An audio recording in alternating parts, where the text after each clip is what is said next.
Pronto, muito boa noite a todos. Sejam todos muito bem-vindos a mais uma quarta-feira, mais um Evangelho Terapia.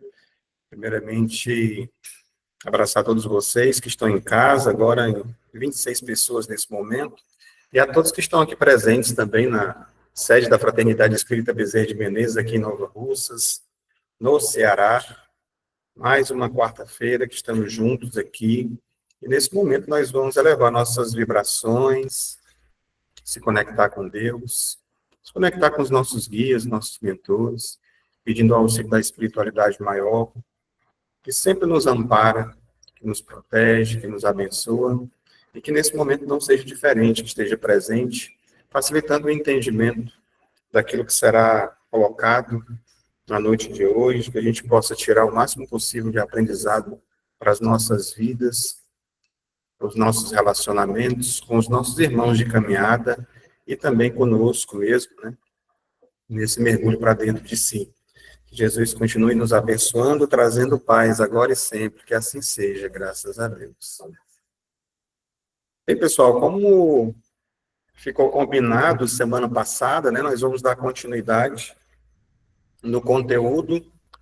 Semana passada foi meio de surpresa, eu substituí o Rubens devido à falta de energia elétrica em boa parte do Rio de Janeiro. Boa noite. E hoje nós estamos dando continuidade com o tema Bem ou Mal Sofrer. Na verdade, é aquele colar de pérolas, né, como a gente falou, trazendo da visão da Joana de Ângeles, daquela série psicológica dela de 16 livros. Semana passada nós tiramos comentários até o livro de número 8, a metade, 8816, né? Já está disponível, inclusive, no canal do YouTube. Coloquei no grupo hoje para vocês. Quem não tiver, pode ir lá buscar na FREBEM, Fraternidade Espírita Bezerra de Menezes, no YouTube, que vai assistir a primeira parte dessa palestra de hoje. E o pequeno texto que nós destacamos aqui, ele está no capítulo de número 5, Bem-aventurados os aflitos, que remete ali ao Sermão da Montanha. A gente trouxe só um pequeno trecho dessa leitura para a gente poder refletir. Então, quando Cristo disse, bem-aventurados os aflitos, que deles é o reino dos céus, será que ele se referia àqueles que sofrem em geral? Porque todos aqueles que estão neste mundo sofrem, estejam sobre o trono ou sobre a palha, mas há poucos sofrem bem. Poucos compreendem que somente as provas bem suportadas podem conduzi-los ao reino de Deus. Tá? E a leitura continua. Se vocês quiserem fazer, é uma leitura de Lacordaire, Ave 1863. Aqui é somente para a gente relembrar e remontar esse trecho. E fala que sempre faz a gente refletir, né? Como é que é essa história de sofrer bem, né, diante das dificuldades? Então, a gente pode tirar, de repente, algum exemplo do dia a dia prático. Vamos dizer que nós temos 2 pacientes numa enfermaria e um se revolta, né, pragueja, amaldiçoa, né, de certa forma, a vida, né, fala que Deus não está, né, presente, que não existe, espalha desânimo por todo aquele ambiente, né? Enquanto que outro aceita a prova, reflete sobre as lições que essa doença, né, pode estar trazendo para você, conforta as outras pessoas, e aí você pergunta, qual dos dois sofre bem? Então, é a maneira como você lidar com o sofrimento, com aquela situação. E aí você pode reformular o pensamento diante dessa proposta colocada, né? Perguntando-se, por exemplo, em vez de perguntar, por que que está acontecendo comigo? Você perguntar, o que eu posso aprender com isso? Seja problema qual for que a gente esteja passando, de relacionamento, de doença, seja qual for, né? Então, de repente, uma perda material pode ensinar a gente, de certa forma, um desapego, né? Uma doença valorizar mais a vida, a saúde, os momentos que a gente tem com as pessoas que a gente gosta, e por aí vai.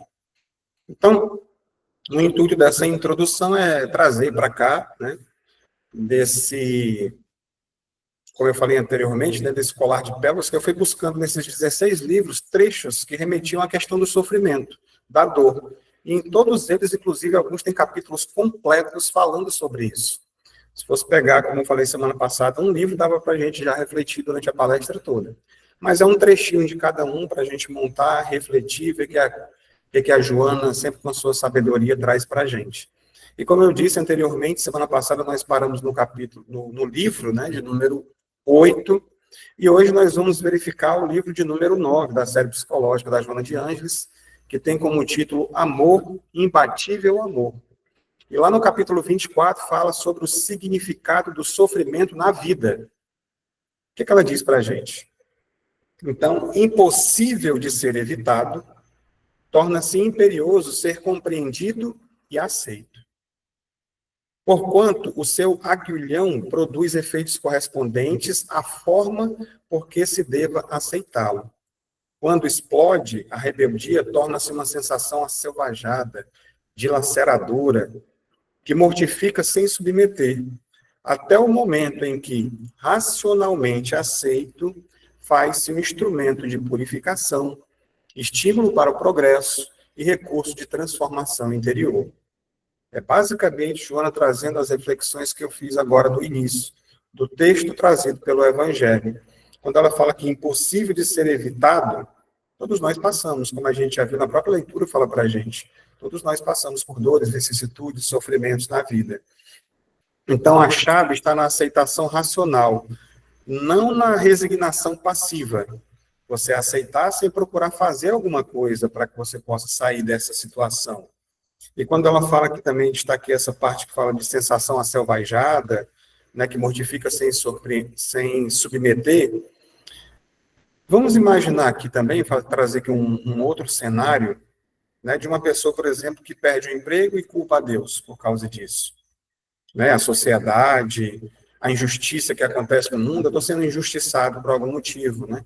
E aí você entra naquele ciclo de amargura, né, daquela história de coitadinho, ou é melhor você enfrentar a situação e procurar uma nova saída, se capacitar, procurar um novo caminho, buscar, no caso, a solução, né?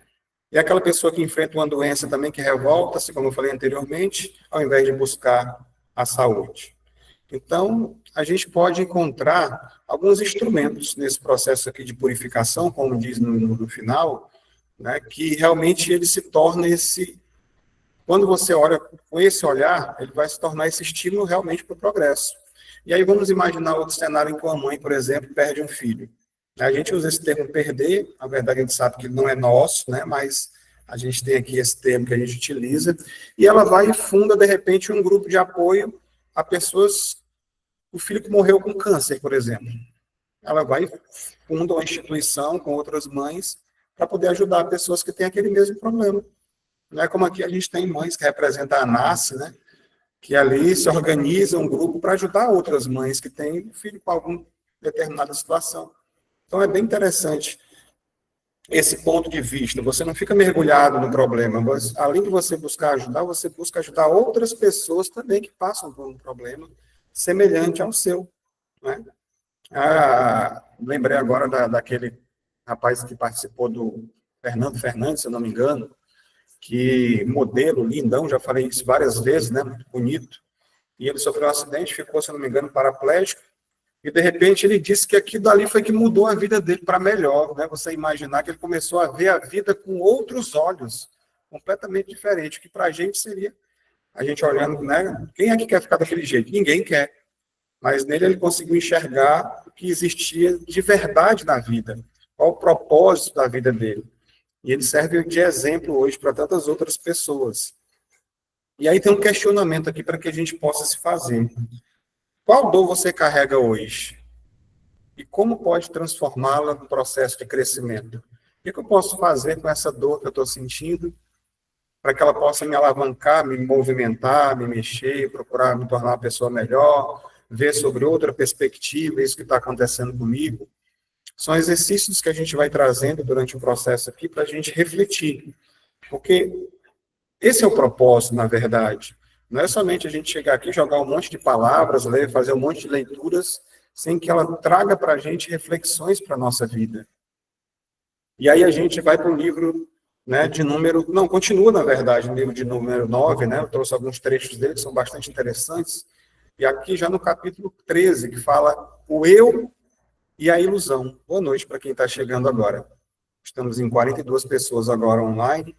E Joana de Ângeles diz o seguinte: momento chega a todos os seres em desenvolvimento psicológico, no qual se recorre à busca espiritual, à realização metafísica, superando-se a ilusão da carne, do tempo físico, assim equilibrando-se interiormente, para inundar-se de imortalidade consciente. Joana de Ângeles, às vezes, parece trazer umas coisas meio difíceis de entendimento, né? Mas, ao mesmo tempo, é muito bonito a forma como ela traz esse despertar, né? Quando ela fala, por exemplo, a gente poderia dizer essa parte aqui da ilusão da carne. Vamos começar por aqui. Vamos começar como se fosse em 3 etapas. Né? Que você, nessa questão, deixa eu destacar aqui com a canetinha, fica melhor. Esse processo aqui de você superar essa ilusão da carne, talvez seja o primeiro processo da gente nessa busca espiritual, desse despertamento, né?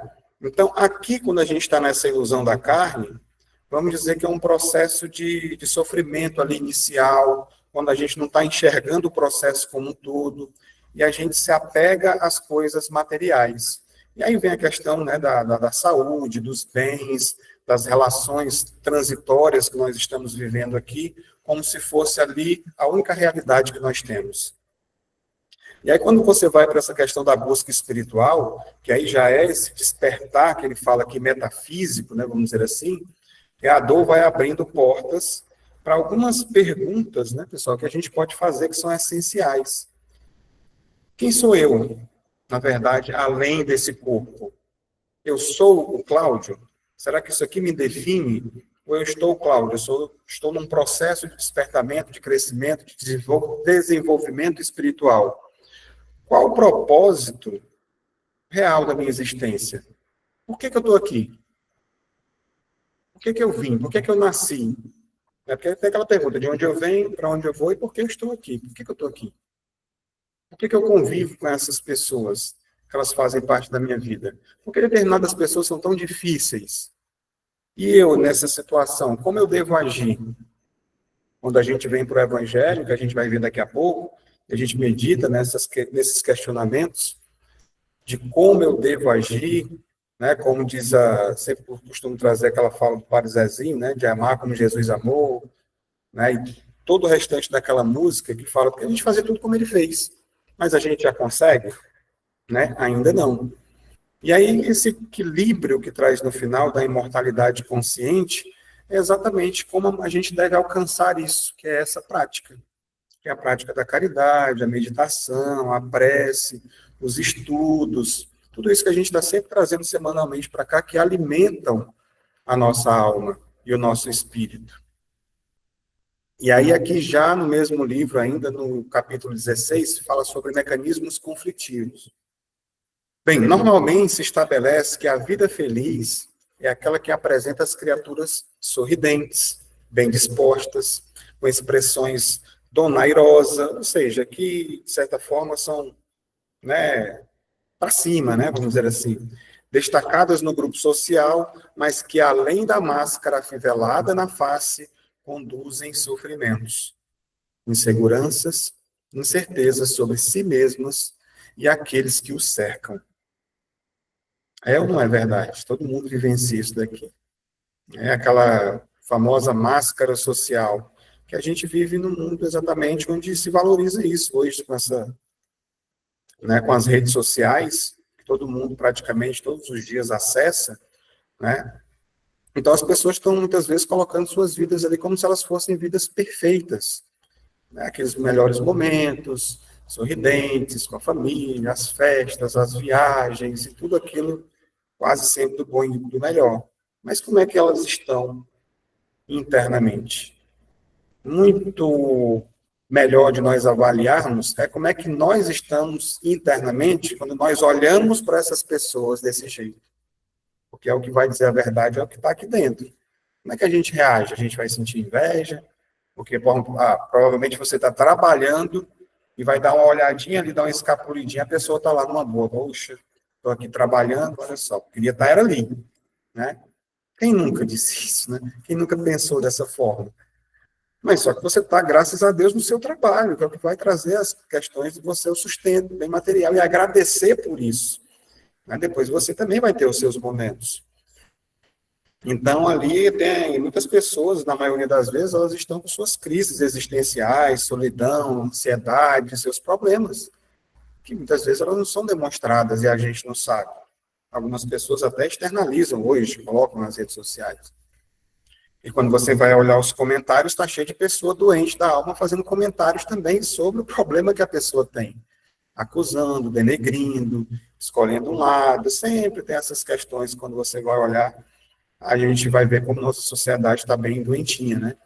E como nós agimos? Será que a gente também não está precisando de ajuda nesse processo? Né? Então, por que muitos de nós escondemos os nossos sofrimentos? A gente tira uma foto, sai muito boa, não, vou apagar, vou colocar outra melhor, porque essa daqui não está legal. Né? Vai parecer que eu não estou bem, e realmente você não está bem, mas você quer parecer que está bem. Não é assim que funciona? Então, a gente tem medo do que os outros vão dizer, simplesmente do julgamento dos outros. É uma sociedade que nos rotula, e aí vai dizer que a gente é fraco, que a gente é fracassado. Não é assim que funciona? Eu não quero aparecer desse jeito. De certa forma, está certo. Mas é importante que a gente não se sinta dessa forma. Não só que a gente não queira passar para os outros, mas que a gente não passe para a gente mesmo. Que nós se sintamos fracassados ou inferiorizados diante de alguma situação. Então, de que adianta uma vida cheia de sorrisos fotogênicos, mas vazia de significado? Não adianta nada. E olhar realmente para a gente. Então, Joana de Ângeles ensina para a gente que a felicidade não está na máscara, mas na coragem de enfrentar as sombras que ainda habitam em nós. A história do homem velho. E descobrir que dentro de nós existe uma luz muito grande, é chamada de centelha divina. Mas a gente já pode ter transformado essa centelha em luz. É uma proposta aumentar cada vez mais essa claridade que existe em nós. E ainda dentro desse mesmo capítulo, diz o seguinte, que a busca do prazer, em razão das necessidades mais imediatas, dos gozos mais fortes, tem sido dirigida para os divertimentos, ou seja, os alcoólicos, o sexo, o tabaco, quando não as drogas aditivas e perturbadoras. Então, esses ingredientes levam a diversões variadas, extravagantes, fortes, mas não ao verdadeiro prazer. Eu diria não à verdadeira felicidade, porque aqui é tudo uma coisa de laboratório, vamos dizer assim. Né? Coisa que não você não vem de dentro de você, você colocou de fora para dentro. Você buscou fora, né? Por que esses prazeres acabam não satisfazendo a gente? Porque ela faz parte, de certa forma, se a gente for ver as leis espirituais, tudo que é excessivo, está lá na questão de número 720 do Livro dos Espíritos.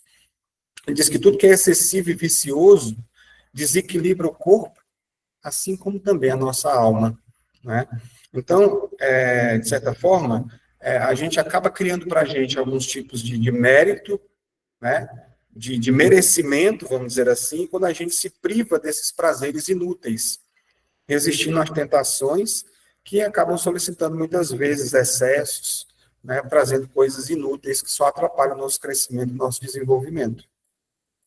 Então, aqui tem uma coisa também para a gente refletir, uma frase. Os prazeres do mundo são como fogos de artifício. Brilham por um instante e se apagam. Mas a verdadeira felicidade é como o sol, constante mesmo quando as nuvens a escondem. Mesmo quando a gente parece que aquele dia está nublado para a gente, o sol está lá. Uma hora ele vai aparecer para a gente, né? Então, que a gente possa, mais uma vez, trazer esse entendimento que a Joana traz para a gente. Vamos dizer assim, buscar não é o que é forte e passageiro, mas o que é sereno e eterno.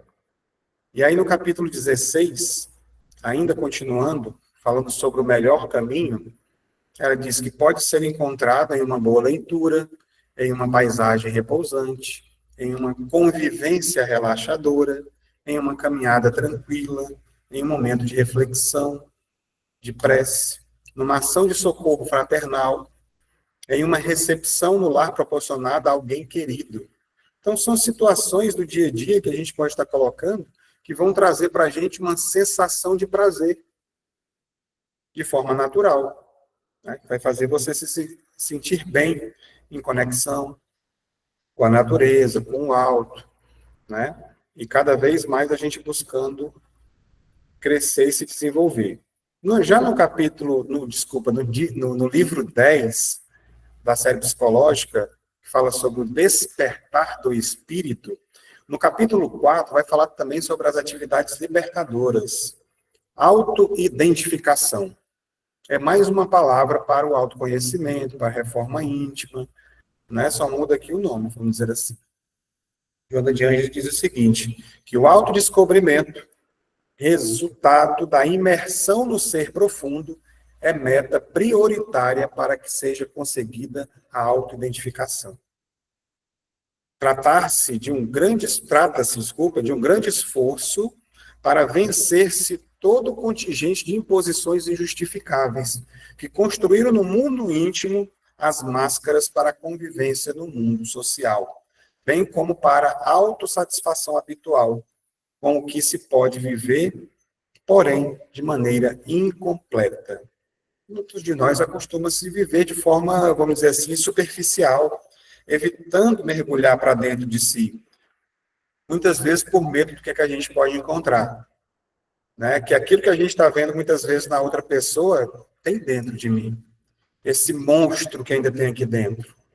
Todos nós temos esse lado sombra, né? Que precisa ser tratado pela gente no dia a dia, buscar tratamento numa casa como a nossa, né?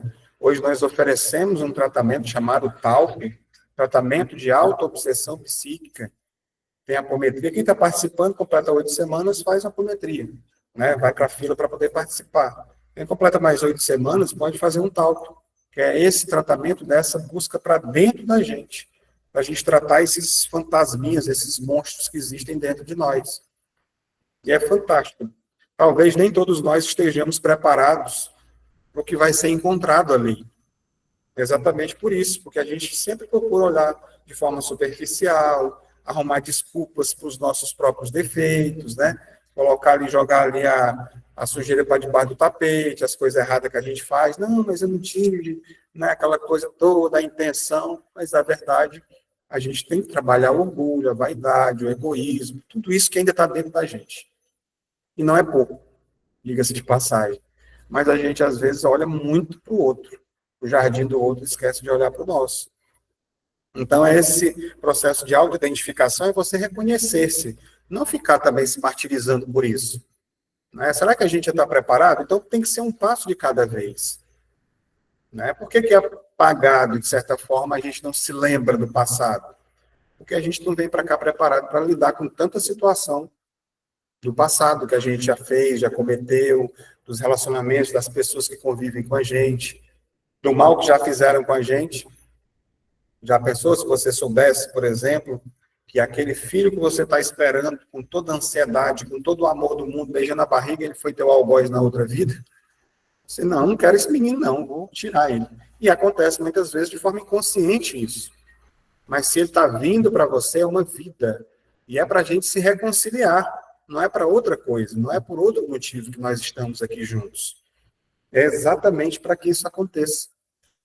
Né, para esse abraço conosco mesmo, de autoconhecimento e entendimento de que essas pessoas que fazem parte da vida da gente, elas são importantes, seja de que forma for. É claro que tem pessoas que chegam a um determinado, vamos dizer assim, toxicidade, né? São tóxicas demais, vamos dizer assim, que aí você precisa realmente se afastar. Está fazendo mal. Mas eu procuro ficar bem comigo mesmo diante dessa situação. E a vida segue. Né? Então, cabe a cada um fazer o seu processo. A gente não pode fazer com que o outro mude, mas eu posso trabalhar a mim mesmo. Ainda no livro de número 10, no capítulo 4, ainda falando sobre essa questão, diz que esse encontro se opera quando se passa a autoobservação como centro de busca, examinando-se o comportamento interior, as ambições e experiências para descobrir-se que há um mundo íntimo vibrante, sensível, aguardando. Tem muita coisa dentro do nosso subconsciente, dentro de nós, dentro dos nossos sentimentos, que a gente desconhece. Nós não sabemos, na verdade, ainda quem nós somos, do que nós somos capazes de fazer. Algumas pessoas dizem assim, dê poder e dinheiro para a pessoa que você vai ver do que ela é capaz. Né? Você já se imaginou? Não, você é bonzinho e tal. Ninguém sabe. Né? Então, nós passamos por experiências exatamente para poder crescer. E se a gente está vivendo isso que a gente está vivendo hoje, sempre lembrando para que não haja nenhum tipo de comodismo, mas é para o nosso crescimento, para o nosso aprendizado. Tudo é aprendizado. Quando a gente aprende, a gente passa para outra coisa. Aquele sofrimento, aquela dor fica para trás. Não tem mais a necessidade disso porque eu já aprendi. Enquanto não houver aprendizado, ele vai se repetir. E aí, outra frase para a gente poder refletir. Bem, descobrir-se é um ato de coragem. É tirar as máscaras que vestimos para o mundo e encarar a nossa verdade. Não para nos condenar, mas para nos transformar. Para que não venha a questão da culpa. Por você identificar, nossa, eu sou isso tudo, eu tenho coragem ainda de fazer isso, eu tenho esse tipo de sentimento, e aí você vai entrar naquela vibe de culpa, né, de sensação de... Não é para isso, é para você identificar e transformar, transmutar aquilo que você carrega de negativo. Então, exatamente diante dessa reflexão, né, que descobrir-se é um ato de coragem, porque realmente não é fácil.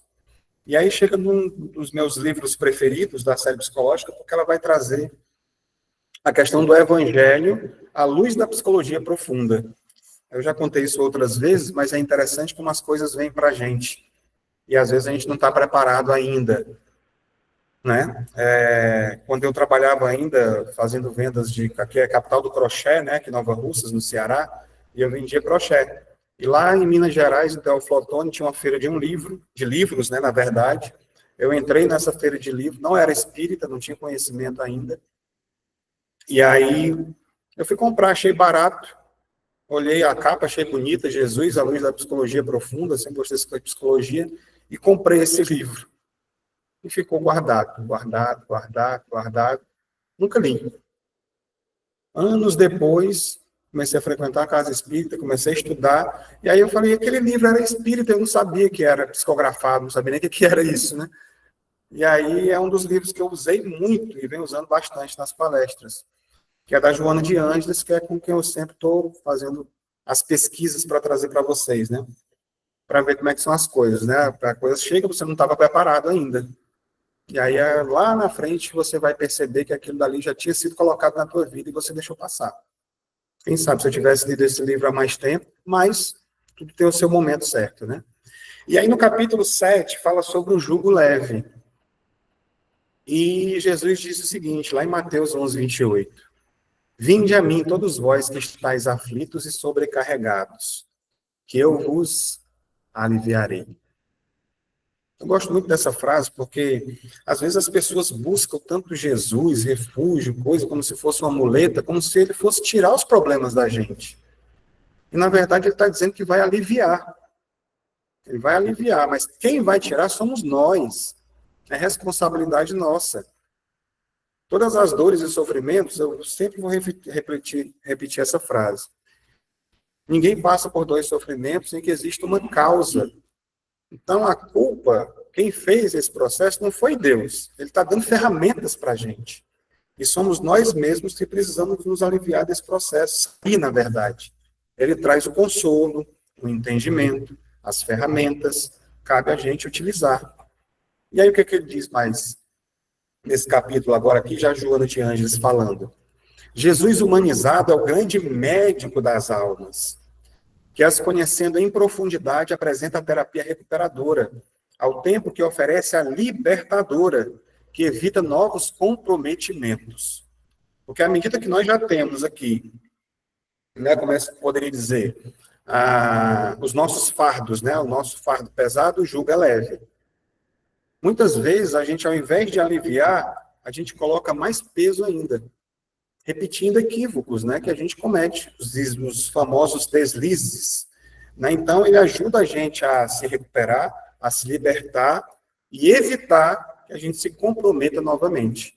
se a gente seguir exatamente o que ele traz para a gente. Porque quando fala aqui, eu lembrei agora da questão de como a gente lidar com os médicos, né? Aqui na Terra também. Está dizendo que Jesus é o grande médico das almas. Ele ensina como é que a gente cura a nossa alma, o nosso espírito.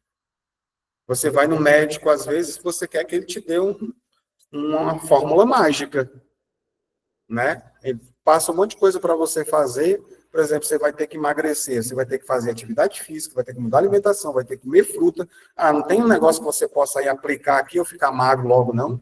Né? Igual tem essas injeções por aí hoje. Você não quer passar pelo processo todinho que precisa de dor, de sofrimento, de dedicação, para poder alcançar o objetivo. Você quer uma fórmula mágica aqui para resolver. E às vezes o médico passa lá o medicamento, seja para que foi, e você também não toma. Não faz aquela orientação que ele passou para você. Simplesmente engaveta lá as receitas e tudo, as práticas que ele orienta, e com a gente aqui na questão espiritual não é muito diferente. Né? Jesus está aí, está há séculos dizendo para a gente o que é que a gente tem que fazer, e a gente continua colocando o evangelho lá, guardadinho, ou então lê, tem certa dificuldade de colocar em prática. Então, conhecendo a casualidade que desencadeia as aflições, que são consequências funestas das ações anteriores e infelizes que a geraram, propõe como recurso melhor para a total libertação do seu contingente perturbador, a conquista da luz interna, superando toda a sombra que campeia nas consciências. Onde estão escritas as leis de Deus? Na consciência. Só que ela está cheia de sombra, cheia de coisas que precisam ser trabalhadas para que desperte realmente essa luz. Então, aqui, quando fala de Jesus humanizado, que Jesus ele tem esse médico das almas, eu selecionei mais ou menos aqui 3 situações, quando ele fala, toma a tua cama e anda. Jesus pede para a gente ação, para que a gente faça, para que a gente ame, para que a gente busque, para que a gente procure sempre melhorar. É ação, não dá para ficar parado esperando que Deus vai me ajudar. Minha vida vai melhorar, se Deus quiser. Mas o que é que eu estou fazendo para que isso aconteça? Preciso ter ação. Outra, vai e não peques mais. Ele disse assim, se previna, não faça de novo, não. Né? Para que não aconteça algo pior. Então, é mais ou menos uma maneira da gente se prevenir das situações, das dores e dos sofrimentos futuros também. E quando ele falou assim, tua fé te salvou, tua fé te curou. Essa confiança entre eu e ele. Porque foi a minha modificação, a maneira como eu agi, dessa fé que transporta montanhas, do tamanho que ela for, do tamanho né, como é que é? De uma ervilha, de um grão de mostarda, né? Isso. Né? Pequena do jeito que for, mas se a gente tiver essa conexão, essa confiança com Deus, a gente está no caminho certo. Continuando ainda no mesmo livro, essa claridade incomparável, capaz de anular todos os prejuízos e evitar novas projeções de sofrimentos, é o cultivo do amor. Sustentado pela oração que se converte em canal de irrigação de energia que procede de Deus e vitaliza a criatura humana. E aí, quando a gente fala assim muitas vezes, né, o cultivo do amor, não é esse amor que você fica, né, coraçãozinho, amor para lá, para cá, te amo. Não é esse amor. É o amor verdadeiro. É o amor, aquele amor da caridade, como entendia Jesus. Ser bom para com todos, indulgente para com os erros alheios, perdoar as ofensas. É o amor incondicional. Né, até maior do que o amor de mãe. É o amor entre todas as criaturas que um dia vai reinar. Se não nesse planeta, que também está evoluindo, né? Mas já tem outros que já é dessa forma. Então, como é que hoje a gente consegue sustentar isso? Prática da oração. A gente não deve esquecer da oração. Não é só quando acorda e quando deita. E não é só oração decorada. A oração, ela é simples, ela é prática. Quando a gente chega aqui, Pai, obrigado por mais oportunidade de estar aqui reunido com vocês. Já é uma oração. Obrigado por esse alimento. É uma oração. Né? Me proteja meus amigos para fazer uma viagem. Gratidão pela amizade que eu tenho com essas pessoas. É uma oração. Tudo que você jogar é uma oração. E aí, se você jogar coisa negativa, atrai coisa negativa. Mas coisas boas, elas vão reverberar e elas voltam para a gente de forma positiva. Não tem como ser diferente. E aí, com esse recurso incomparável, a docilidade no trato com o semelhante permite que as forças espirituais, que promanam das imarcessíveis regiões da plenitude, alcancem a intimidade daquele que ora, nele produzindo o milagre da harmonia e da claridade interior permanente. Então, é um exercício que ela está trazendo para a gente, porque vai vir essas energias que emanam no universo. Essas frequências vibratórias que a gente fala, vamos elevar a nossa vibração, quando eu falo no início, é sobre isso. Se conectar com os guias mentores do alto, é a gente que precisa elevar, não trazê-los até nós. É como eu costumo sempre dizer. Então, a gente precisa cada vez estar se conectando mais com essas energias positivas. Ainda continuando, mediante o amor, o ser descobre o sentido existencial, tornando-se humano. Isto é, adquirindo o sentimento de humanidade com libertação de alta carga de animalidade nele prevalecente. Ainda estamos muito mais próximos da questão animalesca do que do anjo, né? Então, compreendendo a necessidade de compartilhar com o seu irmão o que tenha. Mas eu não tenho nada para dar para os outros. Claro que tem. Não está falando sobre coisas materiais. É aquela história, isto não é sobre coisas materiais. A gente pode dar, às vezes, só ouvido para ouvir. A pessoa quer desabafar, falar alguma coisa, dar um conselho, uma ajuda, seja de que forma for, um apoio, na verdade, como a gente costuma dizer, né? Então, através da oração, identifica-se com outras ondas psíquicas, impregna-se as energias saturadoras de paz, bem como enriquecedoras da alegria de viver e de crescer no rumo da plenitude, que é um caminho sem volta. E aí, quando fala-se do amor, né, e fala-se, muitas religiões costumam utilizar, fala sobre essa questão do pecado, né, dos erros, da culpa. E o que é que a gente faz para cobrir tudo isso? Lá na primeira epístola de São Pedro fala, acima de tudo, cultivai com todo o ardor o amor mútuo, porque o amor cobre a multidão de pecados. A gente não precisa pagar na mesma moeda. Não é uma lei de talião, olho por olho, dente por dente. Você fez, vai ter que pagar. Você fez, compreendeu, se arrependeu, repara e ama. É um processo, né, que aí você vai eliminar a questão da culpa, da dor e dos processos dolorosos que poderiam vir pela frente. Aqui vamos para o livro de número 12 da série psicológica, Triunfo Pessoal, lá no capítulo 10, fala sobre reintegração na religiosidade. É um capítulo que fala sobre religião e saúde. E diz que a gente deve ter muito cuidado nesse sentido de que a religião não pode servir de fuga psicológica para o indivíduo poupar-se ao enfrentamento dos seus conflitos, dos processos de libertação de sofrimento, que pode ser modificado mediante a coragem de defrontá-los, trabalhá-los corajosamente com os instrumentos da realidade. A adoção de uma conduta religiosa que trabalhe o indivíduo, nele edificando valores de dignificação e de bem-estar, é valioso contributo psicológico para a sua saúde. É diferente de você se entregar e acreditar que aquela pessoa, o palestrante, o padre, o pastor, ele vai resolver seus problemas.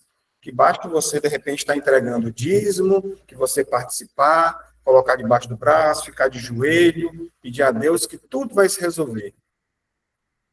Não há uma troca, não é uma troca de indulgências, de pagar para você ter resultados.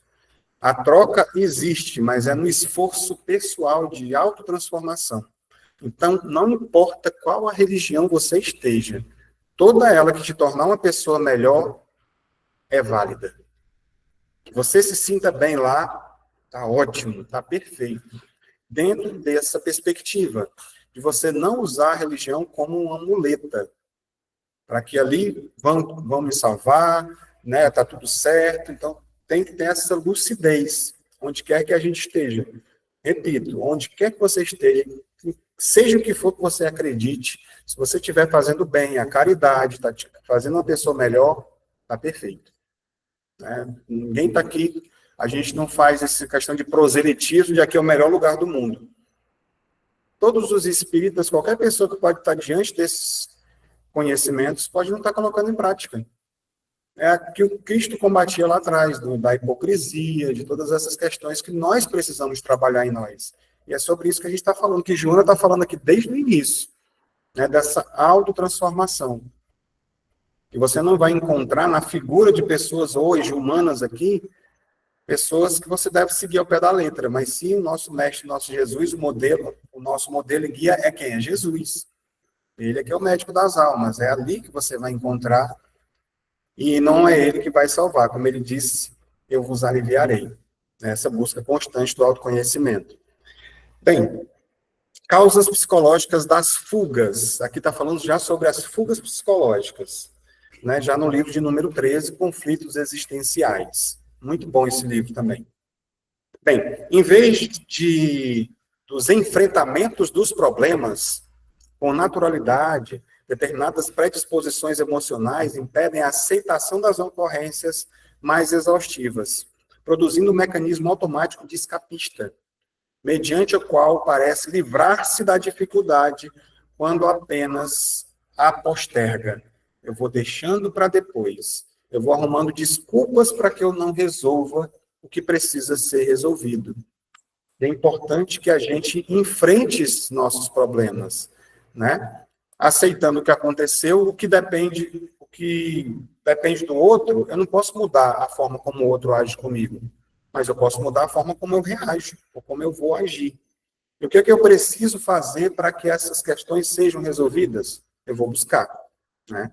Então, aí essas fugas escapistas aqui pode estar relacionada à questão dos vícios de todas as maneiras, né? Seja ela de você ficar assistindo coisas sem parar na televisão, vícios, né, de cigarro, bebida, seja o que for, qualquer tipo de fuga psicológica, você vai tentando não encarar os problemas que precisam ser encarados e transformar-se. Em face dessa conduta escamoteadora, surgem os mecanismos de transferência de responsabilidade, de ausência de discernimento, de fugas variadas na área psicológica. Então, não, eu não tenho problema, a culpa é do fulano, a culpa é do cicrano. Ah, foi ele que fez isso, e eu estou me escondendo aqui dos problemas, procurando não encarar as realidades. Então, esse equilíbrio é muito importante dentro desse processo. Fugas psicológicas, soluções. Bem, a prática das boas ações oferece encorajamento para realizações mais amplas nos relacionamentos interpessoais, na convivência social e no amadurecimento da realidade pessoal. Olha só que maravilha. É nessa questão do se relacionar com as pessoas que a gente vai ajudando. O que mais ela diz para a gente? Assumir, portanto, as próprias dificuldades constitui um dos passos necessários para superá-las.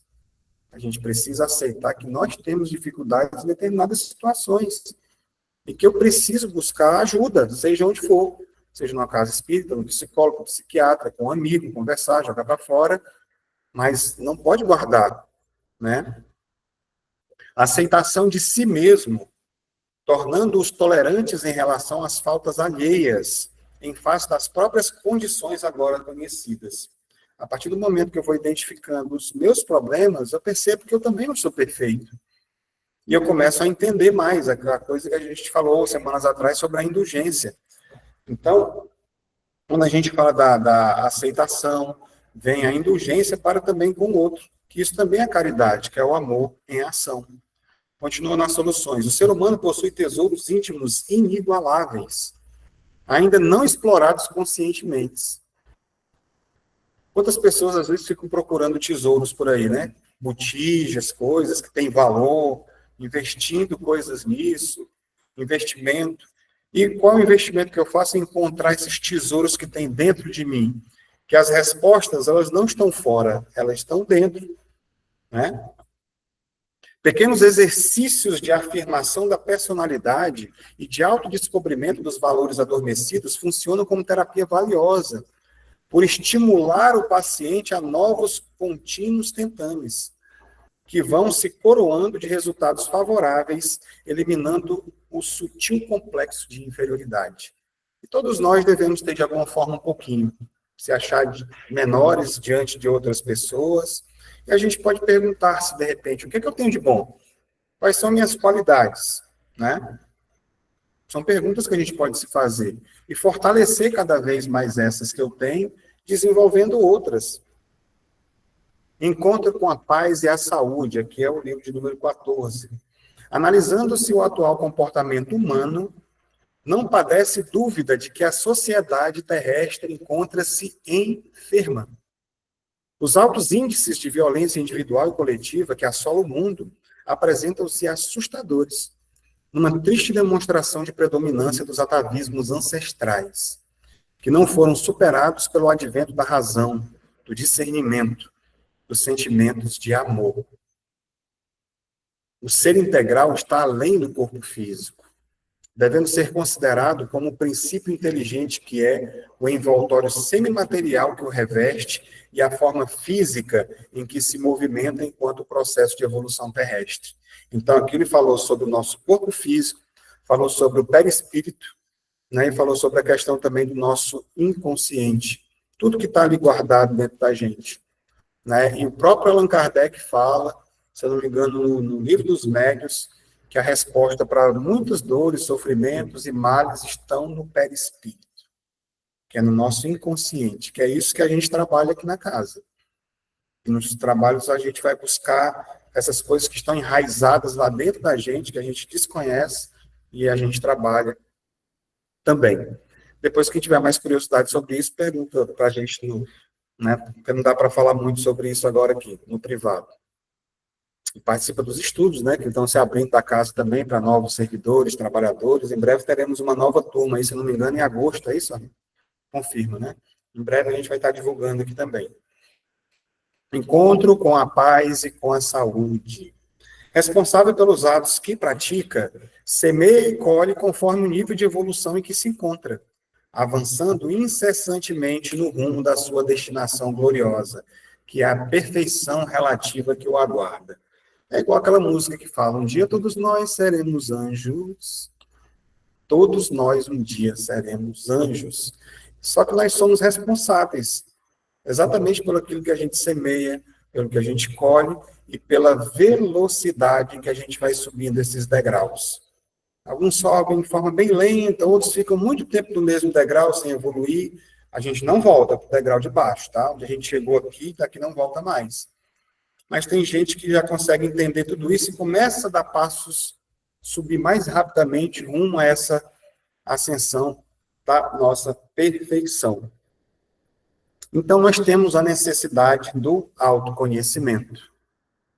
Bem, a aquisição da totalidade, quando se conquista uma floresta densa, o primeiro movimento é o de se abrir clareiras na sua escuridão e densidade, a fim de que entre luz e haja espaço para a edificação do que se transformará em posto avançado de serviço e repouso.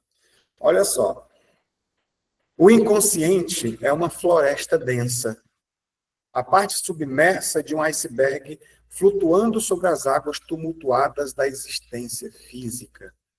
Então, quando você consegue avançar com luz dentro desse subconsciente, as nossas melhorias, com as orações, com as preces, com a caridade, ajudando o próximo a si mesmo, você avança, abrindo uma clareira ali e formando ali, colocando uma bandeira. Daqui eu não volto mais. Daqui eu só vou avançar. Cada vez mais avançando dentro desse inconsciente, melhorando, eliminando o homem velho, trazendo o homem novo. A grande maioria dos atos e comportamentos humanos, na sua expressão mais volumosa, procede do inconsciente, sem a interferência da consciência lúcida. Olha só. A maioria dos nossos atos quer dizer que são de forma impulsiva. Eu nem conheço direito. A gente faz, nossa, não estou nem te reconhecendo, né? A pessoa age de uma forma, não estou nem, nossa, nem me reconheci daquela forma que eu agi naquela situação. Você me desculpa, às vezes você pede desculpa por uma coisa que você fez. Mas esse dali também é você.